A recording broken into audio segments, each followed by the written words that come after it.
오늘의 주요 뉴스입니다. 계절의 여왕이라 불리는 5월은 맑은 날씨가 많은 달이지만 꽃가루와 자외선이라는 두 가지 불청객에 대한 주의가 필요합니다. 알레르기가 심한 사람은 오전 운동이나 야외 활동을 자제하고 갑자기 강해지는 자외선을 차단하는 조치를 취해야 피부 손상을 피할 수 있습니다. 누리호 3차 발사 예정일을 앞두고 누리호 1단과 2단이 조립됐고 19갈 위성 8기도 나로 우주센터에 입고됐습니다. 2차 발사와 달리 3차 발사는 실용 위성을 궤도에 안착시키는 것이 목표인데 누리호 준비 상황과 위성의 역할을 취재 기자와 함께 자세히 알아보겠습니다. 운전자가 술을 마신 경우 차에 시동이 걸리지 않게 하는 잠금 장치를 음주운전 적발자의 차량에 부착하게 하는 법안이 발의됐습니다. 설치 의무화를 위해서는 기계가 달라도 측정 결과가 일정하게 나오도록 하는 기술 표준화도 이뤄져야 할 것으로 보입니다. 경찰이 코카인이나 엑스터시, 필로폰 등 10가지 마약 성분을 30초 만에 탐지해내는 휴대용 키트를 개발했습니다. 2년 뒤엔 일반인도 쓸 수 있게 할 계획이어서 각 개인이 마약 범죄로부터 스스로를 지키는 데 큰 도움이 될 것으로 보입니다. 사람의 뇌를 기능성 MRI로 촬영해 어떤 생각을 하고 있는지 읽어내는 기술이 개발됐습니다. 복잡한 생각도 정확한 문장 수준으로 표현되는데 참가자가 실제로 떠올린 생각과 해독된 내용이 완전히 일치할 확률이 절반에 이르렀습니다.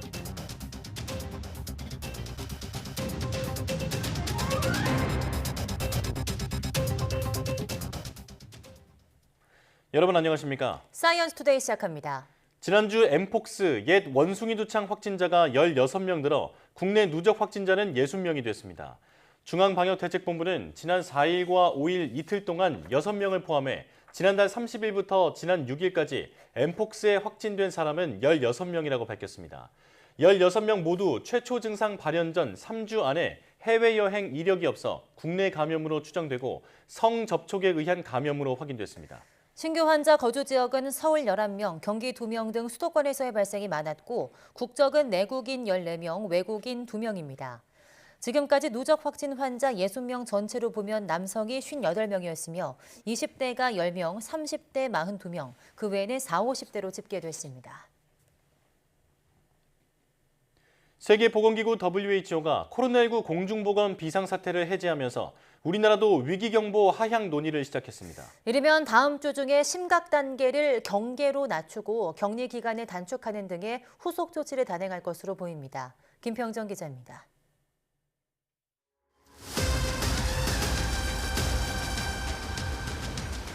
코로나19는 2019년 12월 중국 우한에서 처음 발견된 뒤 세계 각국으로 퍼져나갔습니다. 우리나라엔 2020년 1월 22일 첫 환자가 발생했고 같은 달 31일 세계보건기구는 국제적 공중보건 비상사태를 선포했습니다.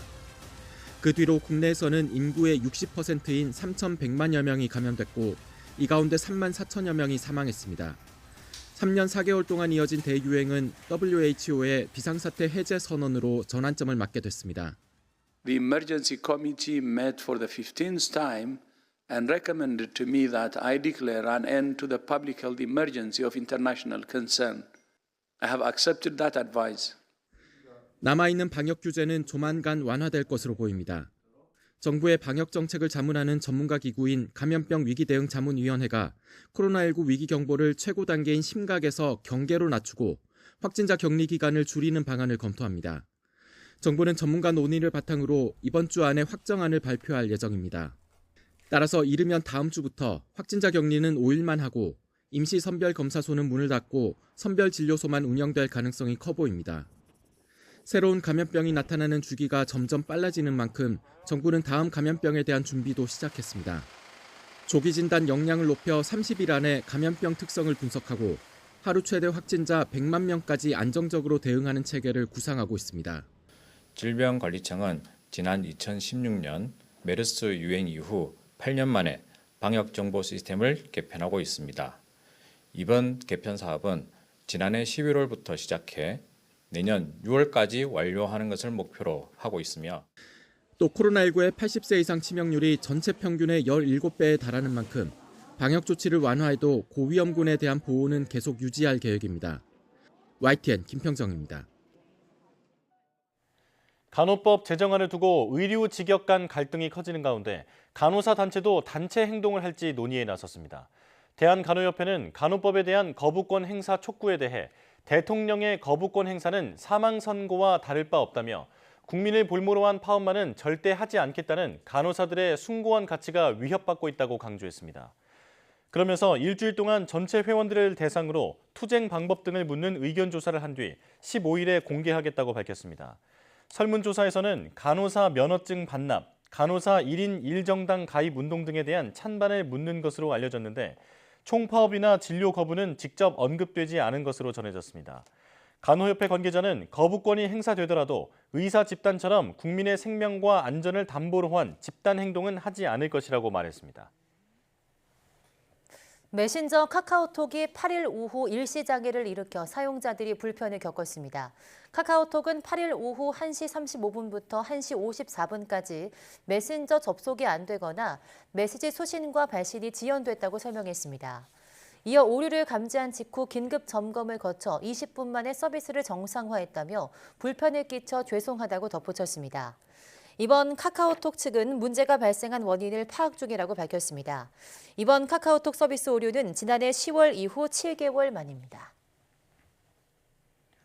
전국의 초등학교 5곳 중 한 곳은 전교생이 60명이 안 되는 소규모로 확인됐습니다.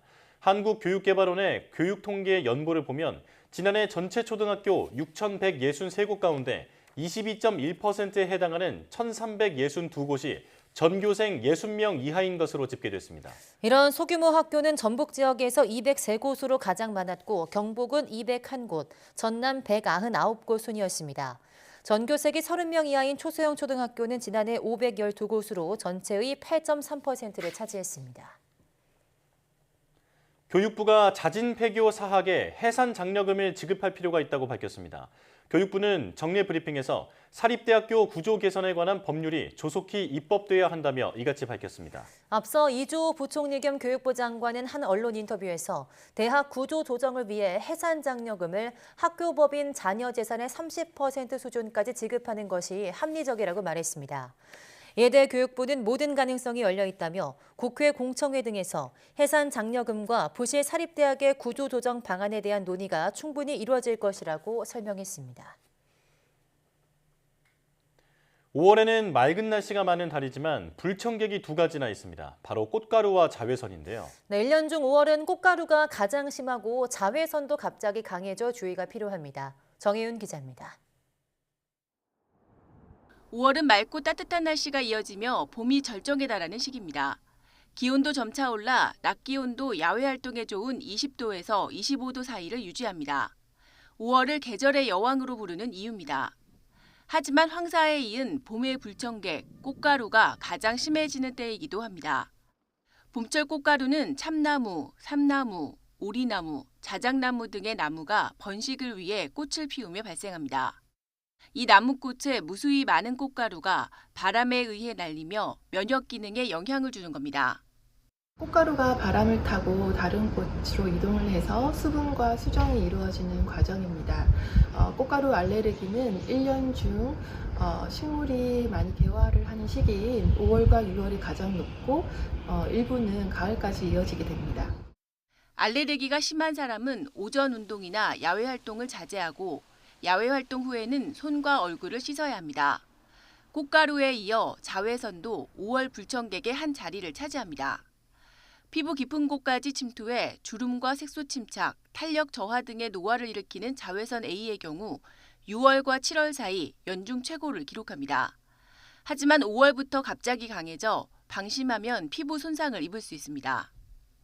맑은 날 중부지방의 자외선 지수는 5월부터 매우 높음까지 치솟습니다. 이 정도면 30분 만에 피부에 홍반 등의 질환이 생길 수 있어 주의가 필요한 수준입니다. 따라서 오전 10시부터 오후 3시 사이 햇볕이 강할 때 외출할 때는 양산이나 모자, 선글라스를 착용하는 게 좋습니다. 특히 구름이 많은 날에도 자외선이 구름에 반사되며 맑은 날 못지않게 강해질 수 있는 만큼 경계가 필요하다고 전문의들은 조언했습니다. YTN 정혜윤입니다.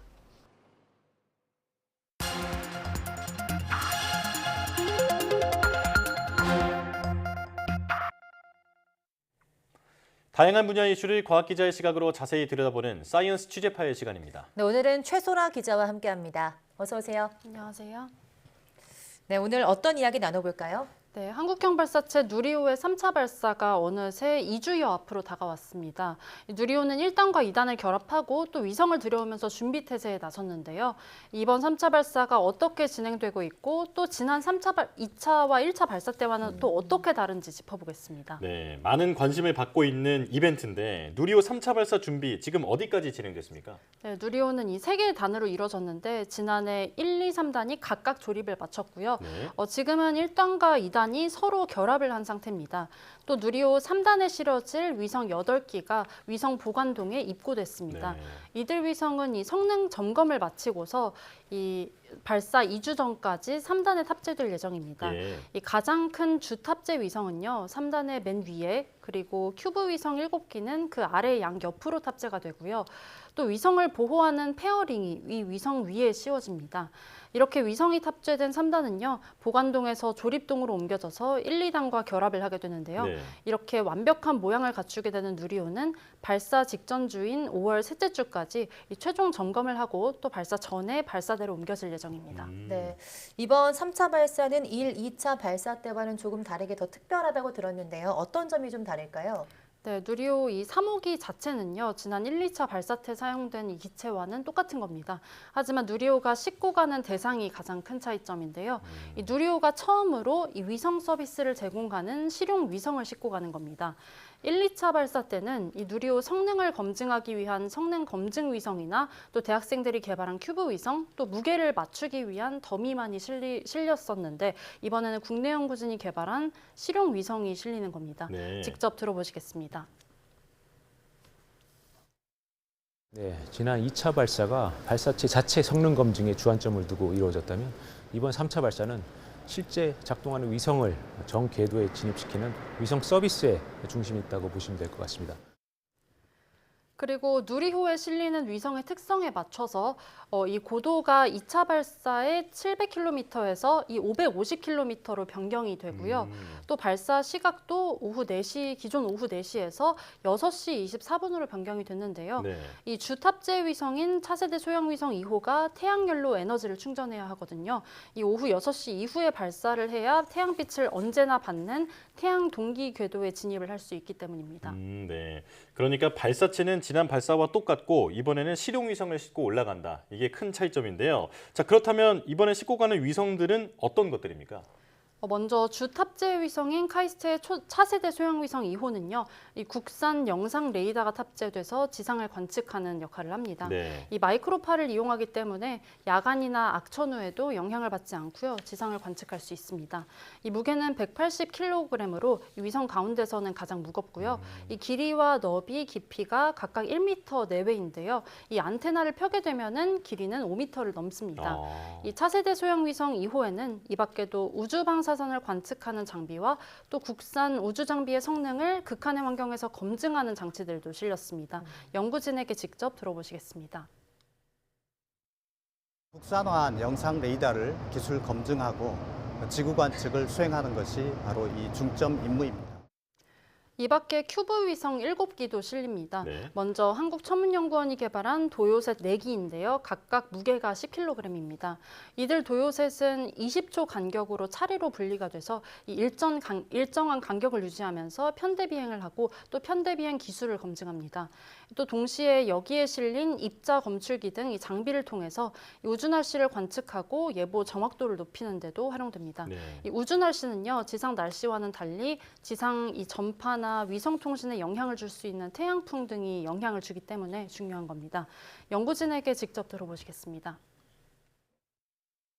우주 날씨의 미세 구조를 효과적으로 관측할 수 있는데요. 즉, 공간적인 변화와 시간적인 변화를 동시에 관측할 수 있는 이 밖에 큐브 위성으로는 이 루미르가 개발한 큐브 위성이 우주 방사 능량을 실시간으로 측정해서 데이터베이스를 구축할 예정이고요. 네. 이 저스텍이라는 기업의 큐브 위성은요, 국내 기업 오스텍이 개발한 해상도 4m의 광학 카메라의 성능을 검증하고 또 자세 제어 시스템도 검증할 계획입니다.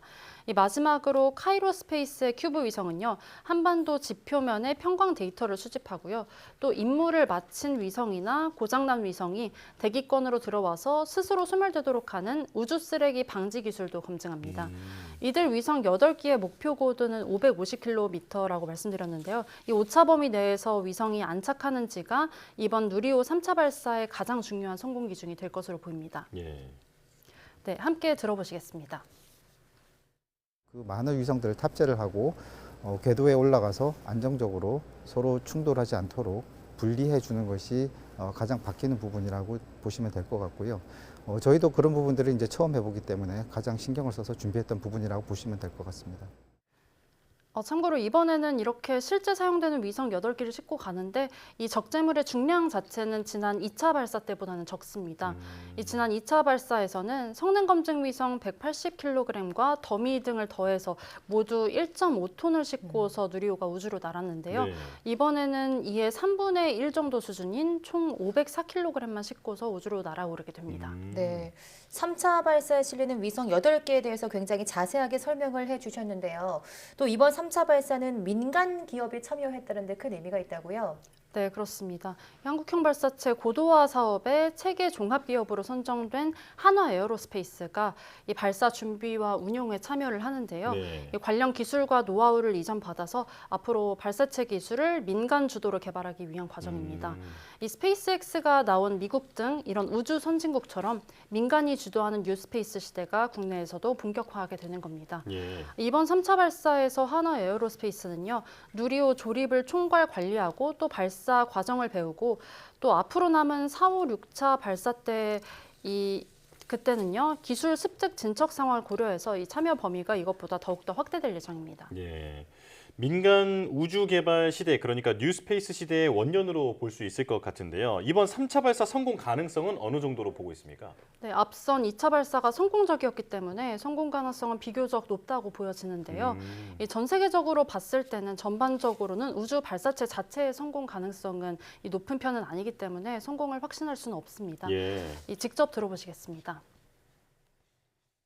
여러 가지 어떤 기술적인 경험, 그다음에 이걸 바탕으로 해가지고 최대한 마지막 발사 순간까지 철저하게 저희들이 검증하고 준비하는 것만이 아마 최선이라고 생각을 합니다. 이번 3차 발사 이후에는 2025년에 4차 발사, 그리고 26년에 5차 발사, 2027년에 6차 발사가 예정돼 있는데요. 이렇게 반복 발사를 통해서 발사체의 신뢰성이 높아질 것으로 기대가 됩니다.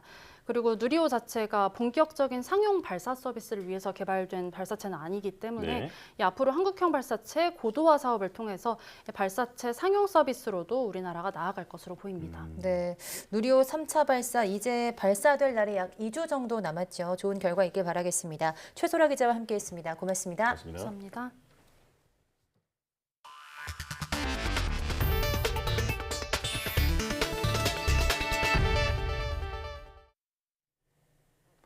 후쿠시마 원전 오염수 방류가 임박한 가운데 한일 양국은 후쿠시마 원전에 한국 전문가의 현장 시찰단 파견을 합의했습니다. 방류의 안전성을 확보하기 위해 현재 진행 중인 IAEA의 검증과는 별개로 이중 장치를 한다는 취지인데요.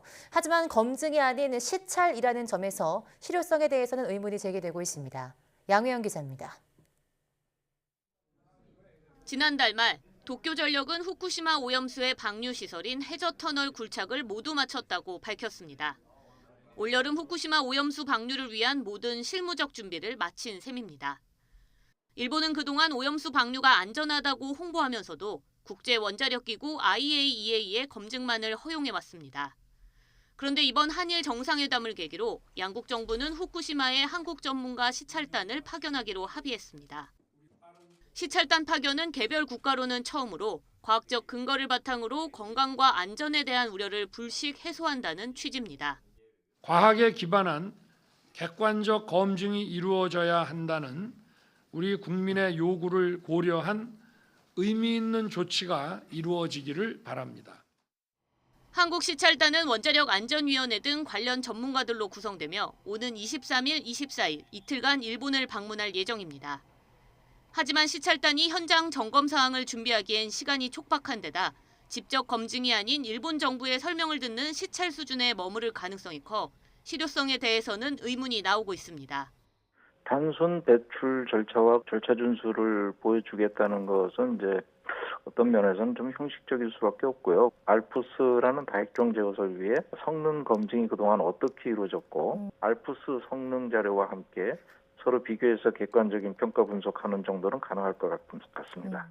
따라서 한국 시찰단 방문이 오히려 오염수 방류에 대한 정당성을 제공하는 데 그치지 않기 위해서는 오염수에 대한 정보 공개 범위를 구체적으로 제시하고 일본의 일방적 설명회가 아닌 우리 시찰단의 주도적 검증 활동이 보장되어야 한다는 지적입니다. YTN 사이언스 양우영입니다. 미세먼지 비상저감 조치는 고농도 미세먼지가 예상될 때 국내 발생량을 조금이라도 줄이기 위해 2017년 처음 도입됐습니다. 자동차와 발전소, 산업 현장의 미세먼지 발생을 규제하는 건데요. 과연 성과가 있었을까요? 국내 연구진이 조사해보니 비상저감 조치 효과가 극히 미미한 것으로 드러났습니다. 김민경 기자입니다. 지난 2019년 2월 22일 서울에는 고농도 미세먼지 비상저감 조치가 내려졌습니다. 국내 발생 오염물질에 중국발 스모그가 유입된 것이 원인이었습니다. 당시 초미세먼지는 저감 조치 발령 당일 세제곱미터당 최고 55 마이크로그램에 달했고 해제된 다음 날에는 39 마이크로그램으로 떨어졌습니다. 이 가운데 국내 발생 초미세먼지의 기여도는 어느 정도나 될까? 사흘 동안 21 마이크로그램 정도가 유지됐는데 조치 발령 당일이 미세하게 더 높았습니다. 고농도 비상저감 조치가 내려지지 않았지만 초미세먼지가 짙었던 날은 어떨까? 2019년 3월 28일 비상저감 조치가 없었지만 서울 초미세먼지 농도는 기준치 50 마이크로그램을 넘어 세제곱미터당 51 마이크로그램까지 치솟았습니다. 이날 전후 사흘간 국내 발생 초미세먼지 기여도는 세제곱미터당 15 마이크로그램. 역시 비상저감 조치가 내려진 날과 비슷한 형태를 보였습니다. 비상저감 조치가 내려지면 자동차 배기가스를 규제하고 미세먼지 발생 현장의 가동도 단축합니다. 그런데 그 효과가 실제로는 비상저감 조치를 발령했든 안 했든 차이가 없었던 겁니다. 4가지 상황을 가정하여 조사를 해봤는데 국내 발생 미세먼지 기여도는 증가하거나 큰 변화가 없었습니다. 그러니까 비상저감 조치의 효과가 없거나 있더라도 극히 미미했다는 결론이 나온 것입니다. 이유가 뭘까? 연구진이 추정한 원인은 크게 2가지였습니다. 먼저 미세먼지 배출 규제가 제대로 지켜지지 않아 그 효과가 제대로 나오지 않았을 가능성입니다. 두 번째는 주변 지역에서 유입됐을 수도 있습니다. 서울의 비상저감 조치가 내려져도 경기도나 충청권이 미발령됐다면 그 지역에서 발생한 초미세먼지가 넘어올 수 있기 때문입니다.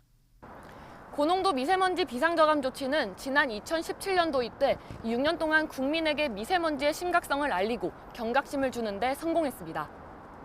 하지만 실제 미세먼지 저감 효과는 미미했던 것으로 드러난 만큼 이제는 미세먼지를 유의미하게 줄일 수 있는 현실적인 조치가 뒤따라야 할 걸로 보입니다. YTN 김민경입니다. 사람의 생각을 정확하게 읽어내는 기술은 SF나 판타지 영화에서나 볼 수 있었는데요. 머릿속으로 떠올린 복잡한 내용을 문장으로 표현해주는 기술이 개발됐습니다. 전신이 마비되거나 언어 장애가 생겨 소통이 힘든 사람들에게 큰 도움이 될 것으로 보입니다. 최소라 기자입니다. 영화 해리포터에서 주인공은 마법 학교에 입학한 뒤 반배정을 위해 마법 모자를 머리에 씁니다. But where to put you? Not Slytherin, not Slytherin. Not Slytherin, eh? 영화 속 마법 모자처럼 사람의 생각을 읽어내는 기술이 개발됐습니다. 혈류를 감지하는 기능성 MRI로 인간의 뇌를 촬영합니다. 다양한 이야기를 들려주며 어떤 부위가 활성화되는지 보고 챗GPT와 같은 언어 인공지능에 학습시킵니다. 그리고서 새로운 이야기를 들려주거나 영상을 보여준 뒤 뇌 활성 부위를 바탕으로 생각을 해독하는 겁니다. 우리는 인생에 대한 이야기를 나눕니다. 우리 둘 다 북쪽에서 태어났습니다라는 내용을 들려준 뒤 뇌 영상을 해독했더니 그가 태어난 곳에 대한 경험을 나눴습니다. 나도 북쪽에서 태어났습니다라는 원문과 유사한 문장이 나옵니다. 애니메이션 영상을 보여줬더니 두 마리 중 한 마리가 내 손을 향해 뻗더니 다른 한 마리를 끌어당겨 내 얼굴 앞까지 옵니다. 그가 나를 때리는 걸 멈출 수 없었습니다라는 주어진 영상과 일치하는 문장이 나타납니다. This is a real leap forward compared to what's been done before, which is typically on like single words or short sentences, where you can get something about the gist of a sentence or something about, you know, what a word is related to. But we're getting whole strings of text, pretty complicated ideas. 개인의 의지에 따라 어떤 생각을 문장으로 표현할지도 조절할 수 있습니다. 두 가지 이야기를 들으면서도 한 가지만 선택적으로 해독되도록 하고 해독되는 문장을 중간에 멈출 수도 있었습니다. It's important to be proactive and get a head start on, like for one, enacting policies that protect people's mental privacy. 기술의 정확도를 평가했더니 참가자가 실제로 떠올린 생각과 해독된 내용이 정확히 일치하는 확률이 절반에 이르렀습니다. 다만 이 같은 정확도를 위해서는 개인별로 7시간 30분 이상의 뇌활동 측정이 필요합니다. 연구팀은 이번 기술이 의식은 있지만 말을 하지 못하는 환자의 의사소통에 도움이 될 것으로 전망했습니다. 이번 연구 성과는 네이처 자매지인 네이처 뉴로사이언스 최신판에 실렸습니다. YTN 사이언스 최소라입니다. 어느덧 우리 사회에 깊이 스며든 마약. 나도 모르는 사이 마약을 접할까 봐 두려운 분들도 많으실 텐데요. 경찰이 음료 속 마약 성분을 잡아내는 휴대용 키트를 개발했는데 10가지 마약을 30초 만에 탐지해낼 수 있습니다. 권준수 기자가 직접 체험해보고 왔습니다. 얼핏 보면 리트머스 시험지 같은 이 종이 막대는 사실 경찰과 성균관대학교 등이 함께 만든 휴대용 마약 탐지 키트입니다. 코카인이나 엑스터시, 필로폰 등 10가지 마약을 30초면 잡아내는데 100만 분의 1g의 작은 양도 검출할 수 있습니다. 아무것도 들어가 있지 않은 우유와 필로폰이 들어가 있는 우유에 각각 키트를 넣어봤습니다.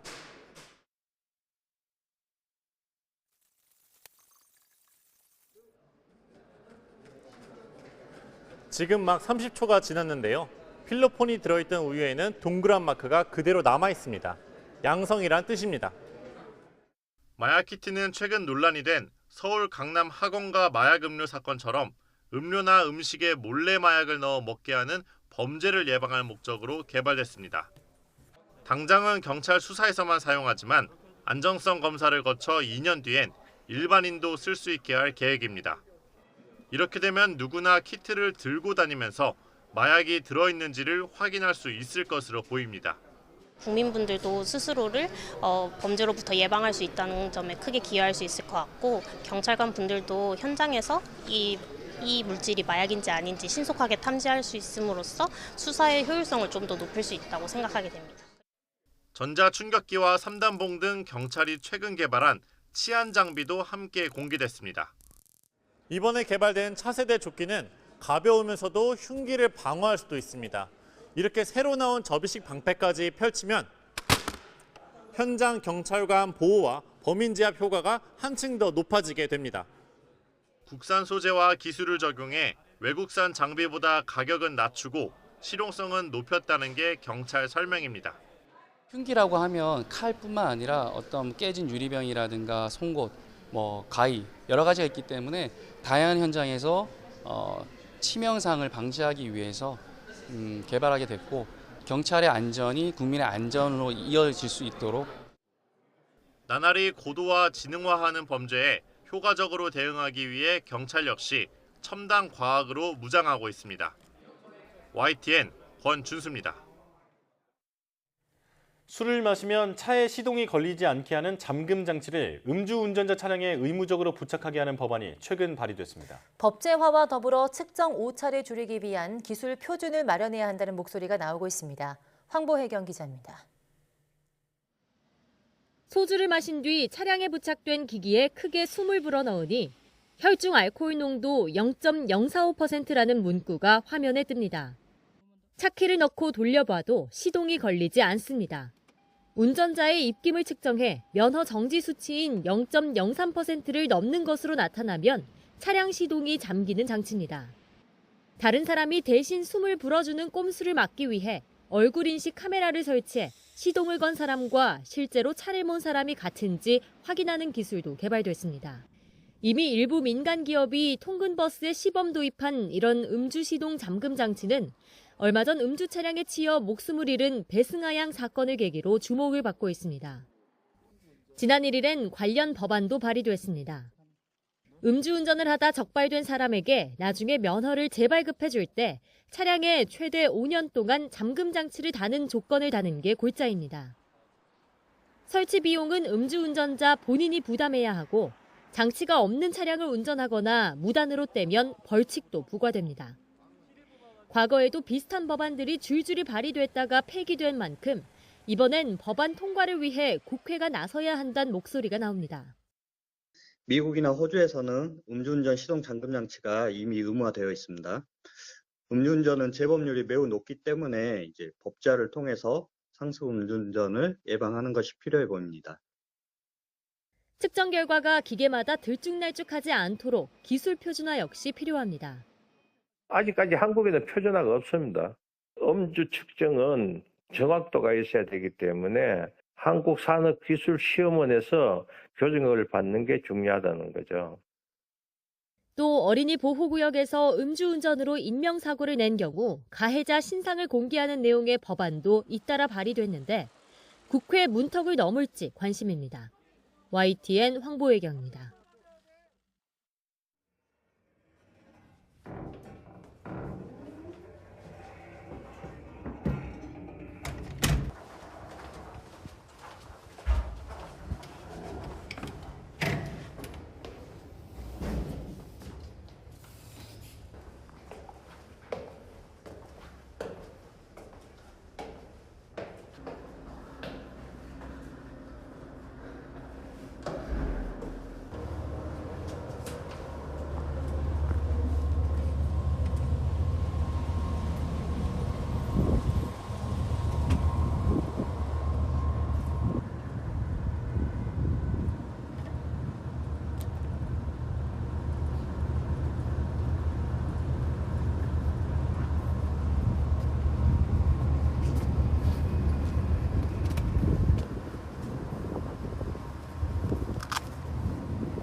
This time last year, I had not yet unplugged.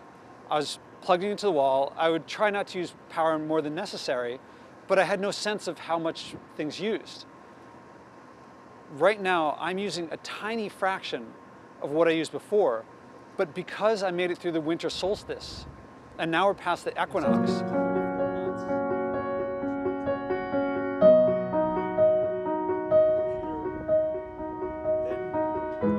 in the winter, I can only go up at like 11 to 3 maybe, and the sun is low on the horizon, so I'm lucky if I can get a full charge. Now I can come up at 9 a.m. and start getting serious charge that I can only get at like noon, and that's good until like 5 or 6.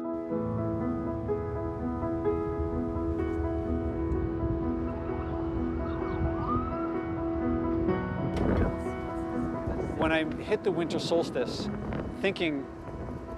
up until then I kept thinking, I'll give up soon.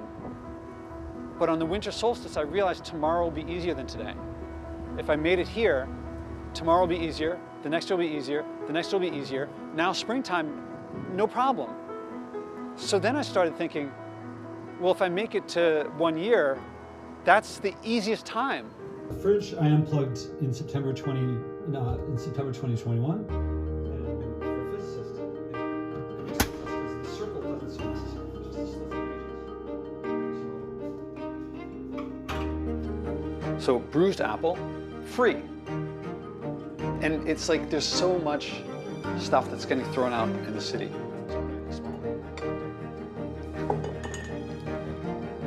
Already washed. So 10 years ago, I gave me my first challenge to try to avoid packaged food. thought it'd be more expensive, less convenient, less delicious, less accessible. Exactly the things that I thought would be problems were actually places where it was better. What I've discovered by actually doing it is what everyone thinks the opposite. Everyone thinks, oh, it's a burden, it's a chore. It's glorious. It's more delicious, it saves money, it's fun. Into the wall, it would cook faster. But whatever, it takes however long it takes to heat up. All right, so these are just the jars. So I challenged myself to go for a year without flying. And at that time,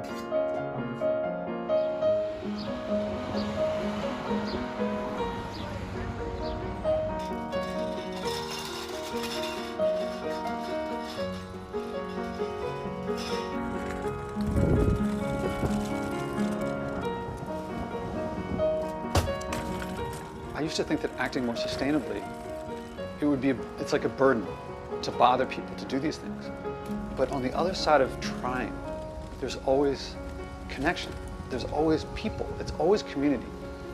And the flip side is less sustainability is almost always more isolating.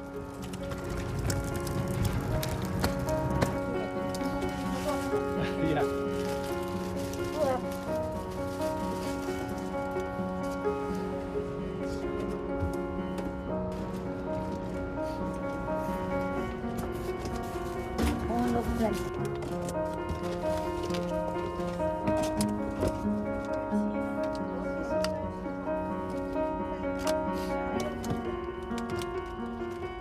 Exactly those things that I thought would be negatives were positives. So that led me, what other changes are possible?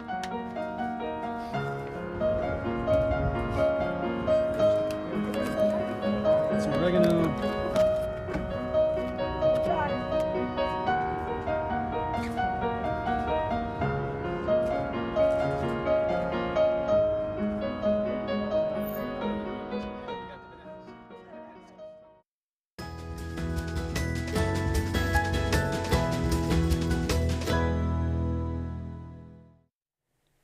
날씨가 따뜻해지면 피부에 유분이 많아지면서 여드름이나 모낭염 등 각종 피부 질환에 노출되기 쉬운데요.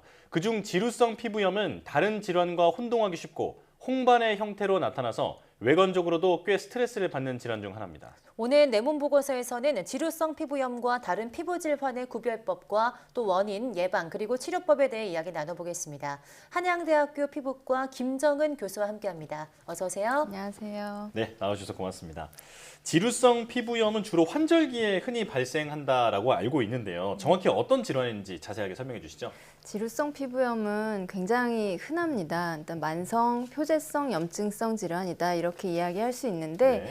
주로 뭐 두피나 눈썹, 가장자리, 뭐 코, 입술 주변, 귀, 겨드랑이 할 것 없이 굉장히 다양한 신체 부위에 나타나고요. 네.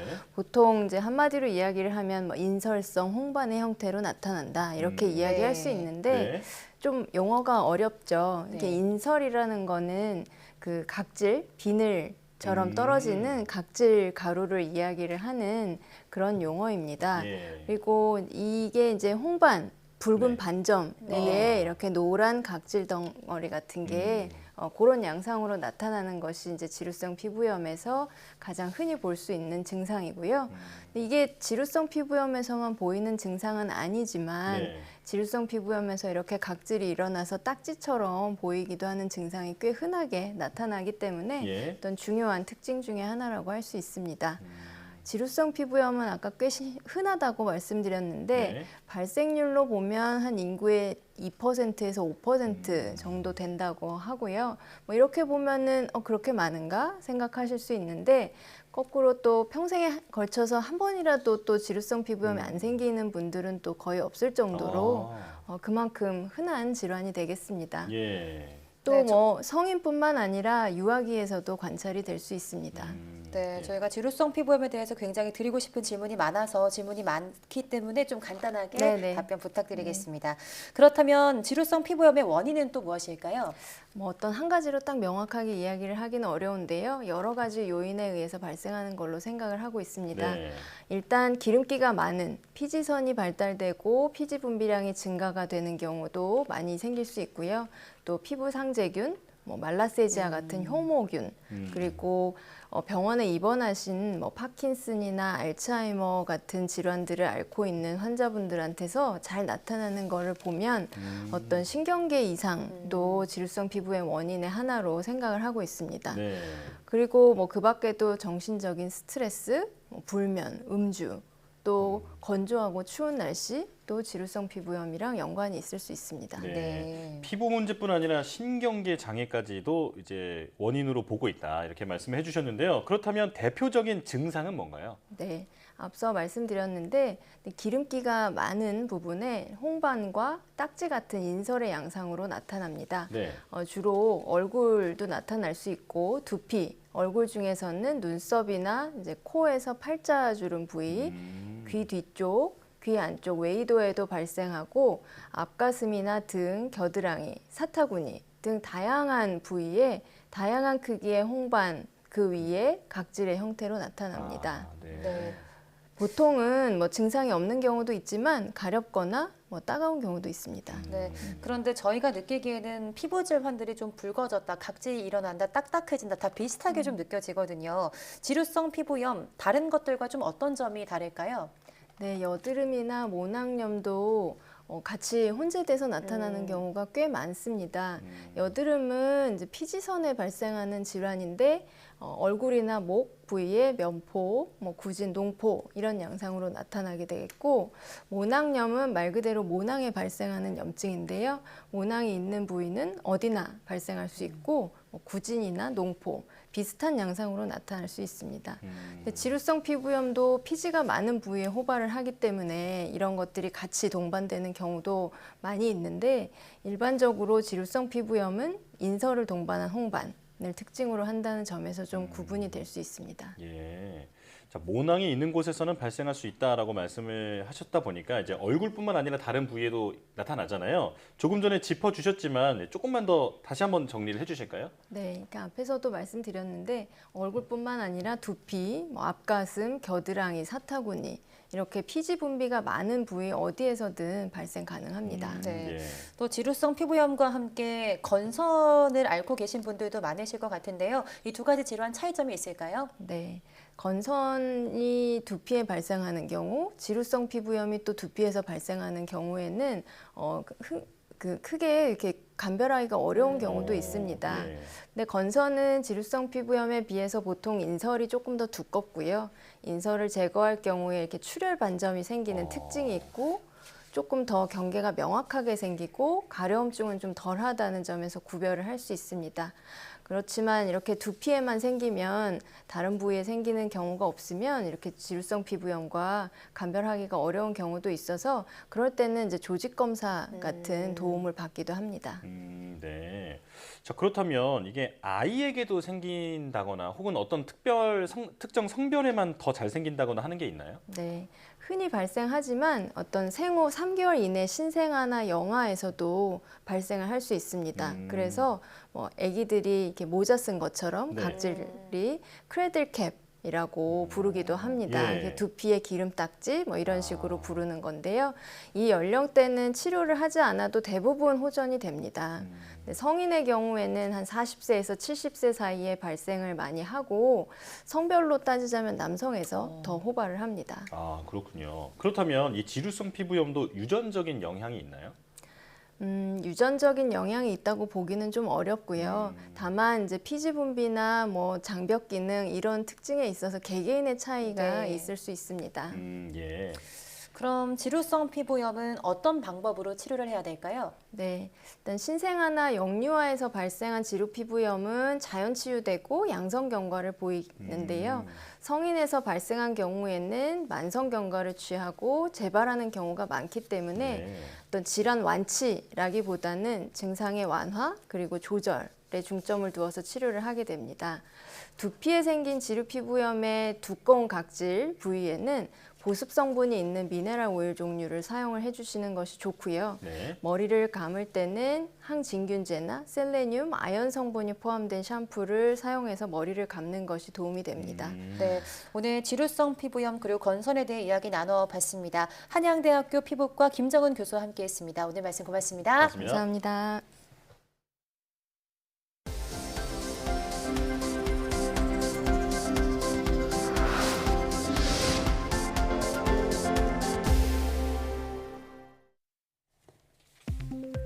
뇌 속 신경교세포의 비정상적인 변화가 퇴행성 뇌질환인 파킨슨병의 발병과 관련이 있다는 연구 결과가 세계 최초로 발표됐습니다. 카이스트 정인경 교수와 미 국립노화연구소 공동연구팀은 파킨슨병 환자 뇌 조직을 세포 단위로 분석해 3차원 유전체 지도를 작성하고 이를 토대로 파킨슨병과 연관 있는 신규 유전자 656개를 제시했습니다. 또 이 가운데 뇌 환경을 유지하는 역할을 한다고 알려진 신경교세포에 생긴 변화들이 파킨슨병 발병과 진행에 관여하는 유전자를 조절한다는 점을 최초로 밝혔습니다. 한국천문연구원이 오는 10일 대전 본원에서 국가우주과학 우주탐사 발전 방향 논의를 위한 토론회를 개최합니다. 이번 토론회에는 EU 한국우주과학회 회장과 이명균 한국천문학회 전 회장 등 천문우주학계 전문가들이 참석해 우주과학 발전 방향을 논의합니다. 주요 논의 내용은 제4차 우주개발진흥 기본계획 수립 시행에 따른 국내 우주과학과 우주탐사 발전 방향과 천문연의 역할 등입니다. 과학기술정보통신부가 수여하는 대한민국 엔지니어상 5월 수상자로 한화 토탈에너지스 이영주 팀장과 셀코스 정종국 상무가 선정됐습니다. 이 팀장은 가볍고 투명한 플라스틱 소재인 폴리올레핀을 만드는 데 필요한 촉매를 국산화하고 신규 공정용 촉매 시스템을 구축하는 데 이바지했다는 평가를 받았습니다. 정 상무는 세라믹과 나일론, 자동차 자재의 부품 표면 처리 시스템을 친환경화, 경량화함으로써 해외 제품 대비 생산성을 2.5배 높이고 생산 원가를 30% 절감한 공로를 인정받았습니다. 과기정통부는 산업 현장의 기술 혁신을 장려하기 위해 매달 대기업과 중견, 중소기업 엔지니어를 1명씩 선정해 장관상과 상금 500만 원을 수여하고 있습니다. 과학기술정보통신부가 인공지능 반도체 분야 석 박사를 양성하기 위해서 인공지능 반도체 대학원 3곳을 신규로 선정했습니다. 선정된 대학은 서울대, 카이스트, 한양대로 이들 대학은 각각 최대 6년간 연 30억 원 수준을 인건비와 연구활동비, 연구장비 구축비 등으로 지원받습니다. 과기정통부는 이를 통해서 인공지능 반도체 분야 인재를 올해에는 45명, 내년부터 5년간 매년 90명씩 배출해서 2028년까지 모두 495명을 양성하게 되는 계획입니다.